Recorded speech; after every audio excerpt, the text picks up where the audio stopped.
بركة وفقد موجع. Saat detik-detik beliau kalah di muktamar. Di saat sedang sidang ahwa, saya dipanggil Nusron Wahid. Nusron mengatakan begini, tolong sampaikan, saat ini sedang sidang ahwa, kemungkinan besar Rois Am Kiai Miftah lagi. Dan Kiai Miftah saat itu sudah bilang, sebelumnya sudah bilang, kalau saya terpilih Rois Am lagi, saya punya hak veto untuk menolak Kiai Said sebagai calon ketum PBNU berikutnya. Dan itu pernah saya lakukan waktu saya jadi Rois Suriah di Jawa Timur. Saya pernah menolak menggunakan hak veto itu terhadap salah satu calon. Karena tradisi NU, Bapak-Bapak dan Ibu sekalian, itu biasanya setelah terpilih Rois Am, begitu mau pemilihan ketua Tanfiziah, itu ditanyakan apakah ada keberatan atau tidak dari Rois Am. Nah, momen itu, kata Nusron Wahid, saya khawatir akan digunakan oleh Kiai Miftah untuk menolak Kiai Said. Kalau keputusan individu seperti saya, perintah saya pribadi, lihat bener apa enggak. Kalau tidak bertolak, wong cuma Rois Awam saja kok. Saya ini kan Rois Awam atau Rois Am yang KW3. Dan saya merasa, saya menyadari kalau saya ini bukan Rois Am tapi Rois Awam. Saksikan, tidak ada.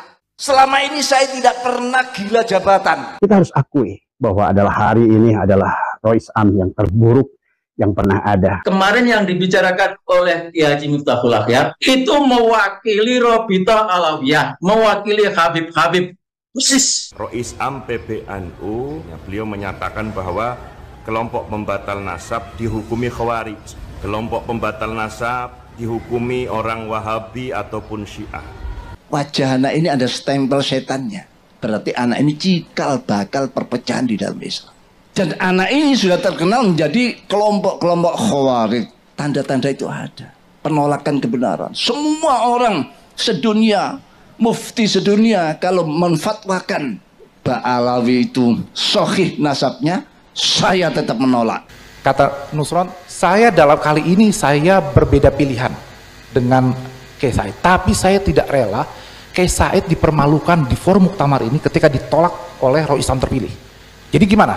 Ya karena itu tolong Prof Nadir, saya tadi sampaikan kepada Kiai Said bahwa lebih baik panjenengan mundur saja dari pemilihan. Masih banyak yang pantas menjadi Rois Am selain panjenengan Yon Sewu, Sayyidus Syarif, Kiai Haji Ahmad Mustafa Bisri Rembang. Itu amat sangat pantas, lebih pantas. Kemudian ada Sayyidus Syarif, Profesor Dr. Kiai Haji Said Akil Sirot. Itu juga pantas. Ubaidillah punya keturunan yang tersebar di Nusantara ini, yaitu Robito Alawiyah ini. Kata Kiai Imad Banten, bohong, palsu itu. Imam Ahmad Al-Muhajir tidak pernah punya anak namanya Ubaidillah. Nih kita buktinya, nggak ada. Jadi Habib yang ada di Indonesia semuanya palsu katanya. Imam Ubaidillah yang sekarang difitnah sebagai sebuah sosok yang tidak pernah ada. Yang ada Abdullah.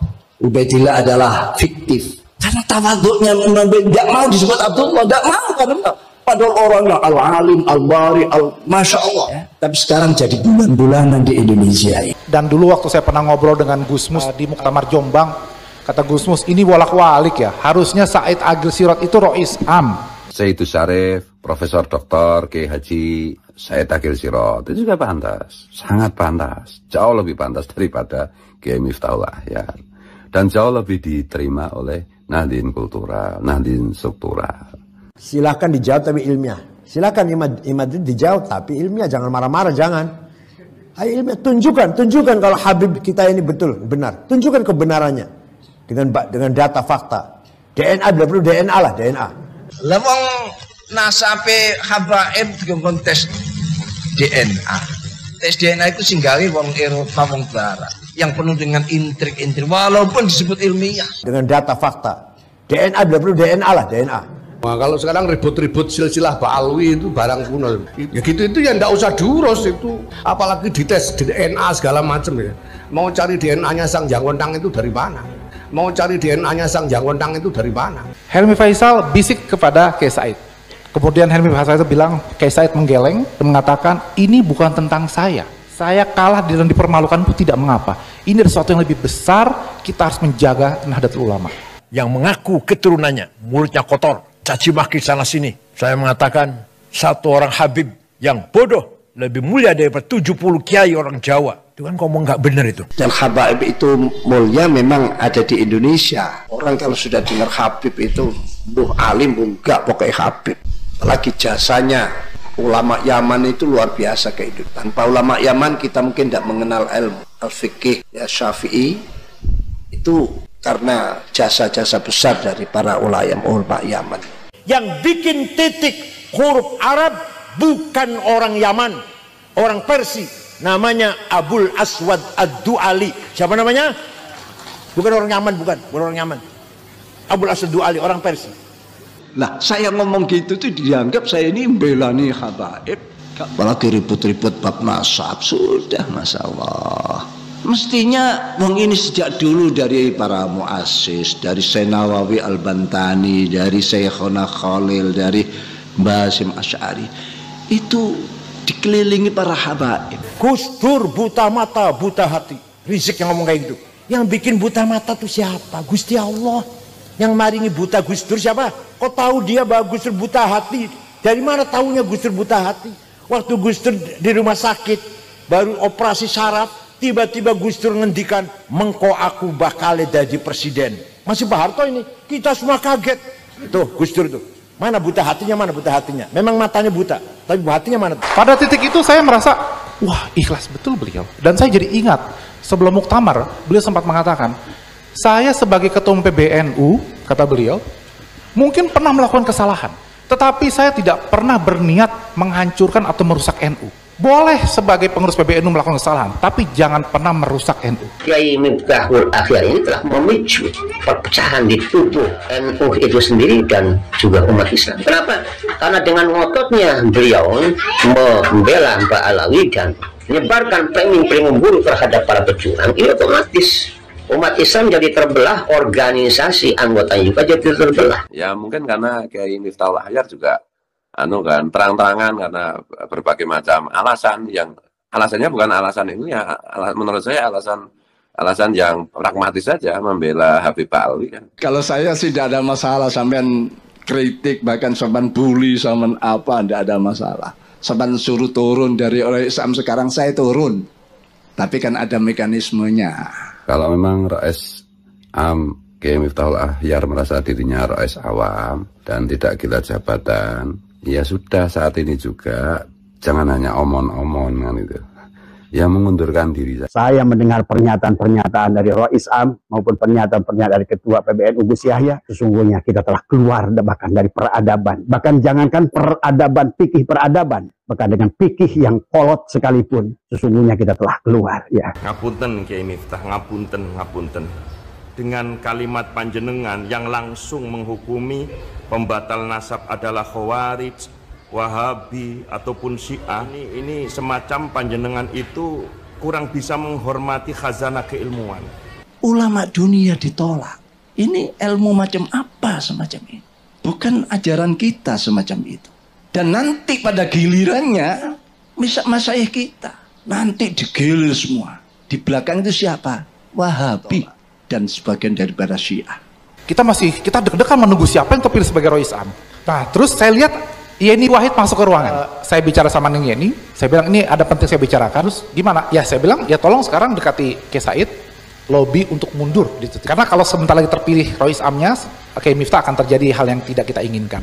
Neng Yeni saya lihat datang dan berjongkok di depan Kiai Said. Terus ngasih kode ke saya bahwa gagal, nggak berhasil.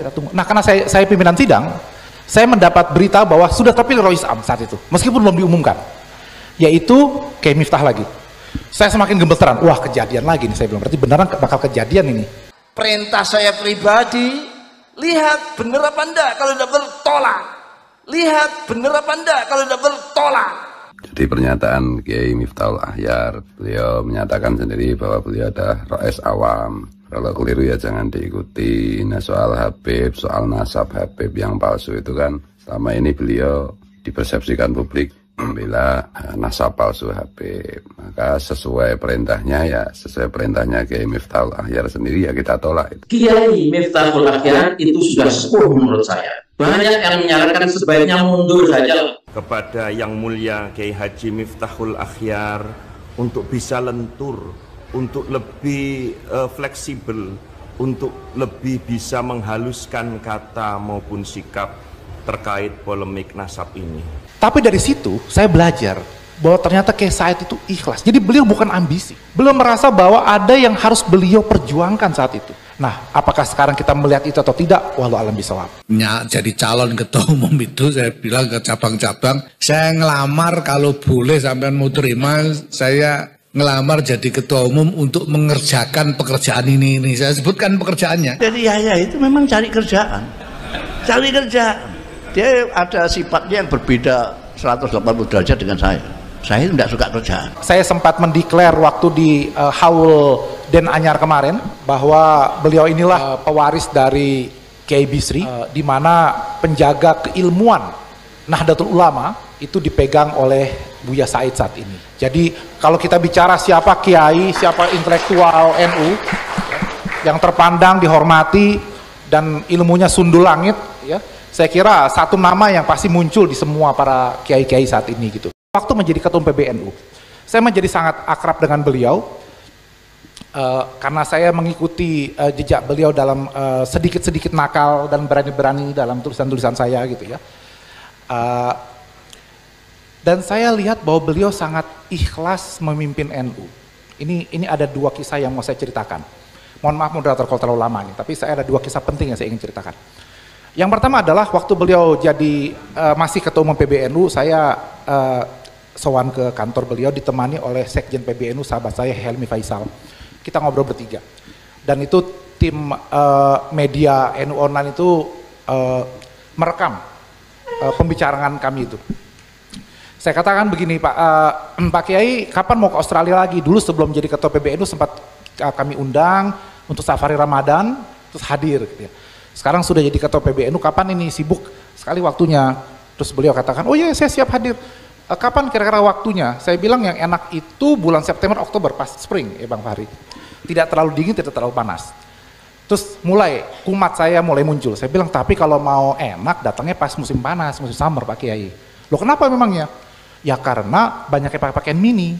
Saya bilang gitu. Terus itu menunjukkan akrabnya saya dengan beliau saat itu gitu. Di kantor saya menggoda beliau seperti itu.